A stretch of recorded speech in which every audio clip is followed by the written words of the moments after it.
అందరికీ నమస్కారం. ఈరోజు ఒక అద్భుతమైనటువంటి విషయం గురించి మనం మాట్లాడుకుందాం.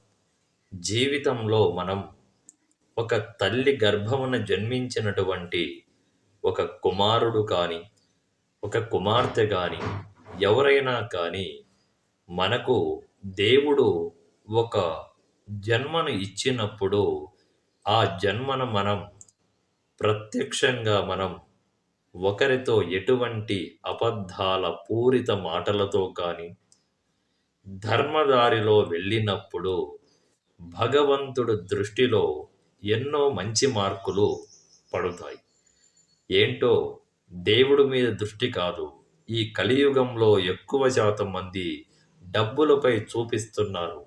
మరి భక్తిపై కూడా అలాంటి ధర్మంగా ఆచరిస్తూ